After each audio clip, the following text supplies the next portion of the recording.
varios años.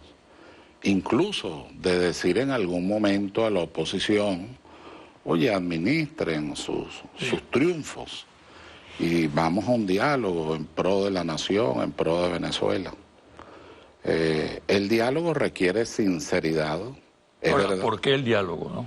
El diálogo es la única forma de evitar la situación de violencia que se percibe y además no legitimar de alguna forma los radicalismos y las posiciones extremas que le harían un enorme daño a la República. Habría que imaginarse el Caracazo multiplicado 5, 6 o 8 veces, porque sociológicamente hablando, no es como algunos dicen, vamos camino a una guerra civil, no.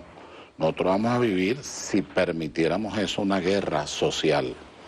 Y nos mataríamos hermanos entre hermanos. Con los peligros de intervención. Con los graves peligros de intervención. ¿Cuándo ha perdido Venezuela más territorio nacional? Más de la mitad del territorio nacional, cuando hemos estado en situaciones parecidas a esta, donde la Asamblea, Parlamento, en ese caso Congreso, una tensión extrema con el Poder Ejecutivo y además descuidando los grandes problemas nacionales.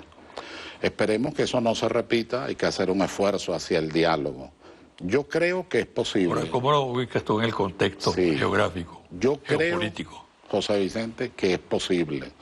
De hecho, hay algunos esfuerzos de algunos sectores todavía manejándose con mucho silencio, pero que están lanzando, vamos a decirlo así, puentes, caminos de esperanza para poder, desde las diferencias, sin traicionar principios ni valores, ponerse de acuerdo en puntos fundamentales para la República, para la democracia y sobre todo para el bienestar, bien ser y buen vivir del pueblo de Venezuela. Ahora, se ha hecho una campaña de caos, se ha hecho una campaña muy pesimista en relación, caramba, los precios del petróleo, el manejo de la política petrolera, entre otros aspectos, como para señalar que Venezuela no tiene salida. Eso no es verdad. Una apreciación rápida en el orden geopolítico y geoestratégico de Venezuela nos permite precisar algunas cosas. La primera, nosotros tenemos en el Caribe, la fachada caribeña de Venezuela, bañada, bueno, tiene una extensión de 2.882 kilómetros de costa bañados por el Mar Caribe. Ahí está, digamos, la parte vital de la seguridad alimentaria, pues nosotros importamos cerca del 70%. Ahí tenemos algunos problemas, pero también tenemos elementos de desarrollo. Por ejemplo, hasta hace poco la salida del crudo pesado hacia Europa, comerciable, era por la fachada atlántica, ahora es cerca de Puerto La Cruz. Es decir, hay una evolución en ese sentido. En el Golfo de Paria está lleno de plancton o plantón, con todo lo que significa en el orden acuífero, pero también con todo lo que significa en el orden comercial y económico de ese potencial.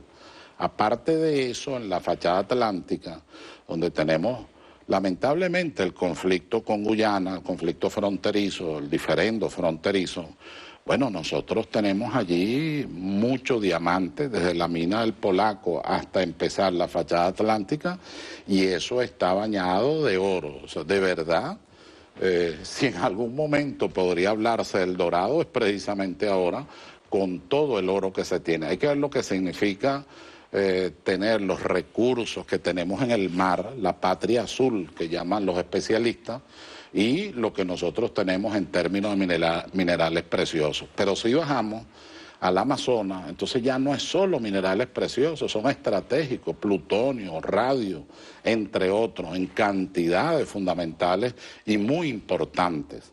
Si seguimos por el otro lado, que sería la fachada andina, nosotros tenemos un intercambio comercial fundamental hacia todo lo que es el área andina. Y si seguimos hacia arriba, entonces nosotros tenemos la salida del crudo pesado liviano, que ocurre o se desarrolla hacia el Paso de la Mona y el Paso del Viento, y llega a la costa este de los Estados Unidos. De un lado tenemos la pluralidad de caminos en el orden petrolero, ya no se trata de un solo comprador, sino de una diversidad de compradores y tenemos una posición estratégica fundamental. Pero en el orden también del potencial económico, nosotros tenemos minerales preciosos, minerales estratégicos, recursos de todo orden, tenemos también ríos, agua, a pesar de que hemos crecido hemiplégicamente, el Orinoco hacia arriba, un poco concentrada la población, y el Orinoco hacia abajo no.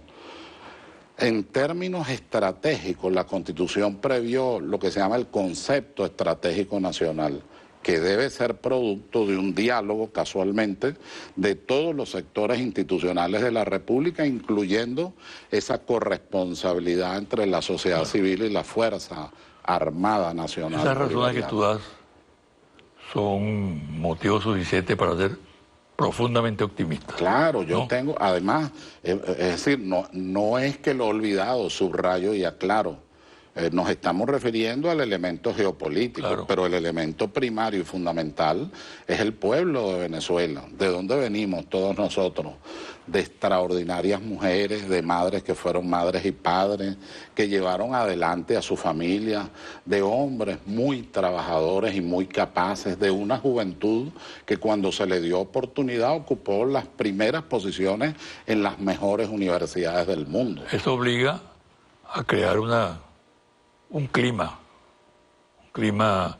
de acercamiento, de aproximación, de derrota, vamos a decirlo así, de la polarización. Claro, y de convencimiento de la paz. Que es la posibilidad. Estamos convencidos de la paz. Y eso solo es posible dialogando. Ya no hay otra forma. Realmente no existe otra forma. No se trata solo de civilizada, sino existencial. No hay otra manera. Ahora, yo no puedo dialogar con alguien que antes de empezar a dialogar me dice, bueno, para yo dialogar con usted, usted tiene que desaparecer. Claro. El discurso ese de la instalación de la Asamblea Nacional.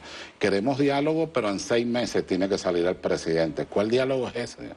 El presidente de la República fue elegido por la voluntad popular.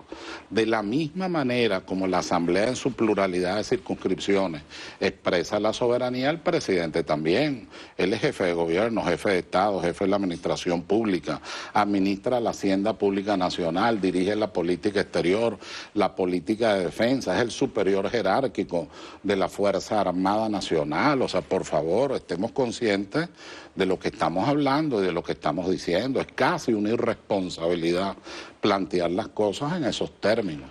Aparte de las cosas muy acertadas que has dicho en esta conversación, que revelan pues un conocimiento no solamente de la materia constitucional, sino de la realidad del país.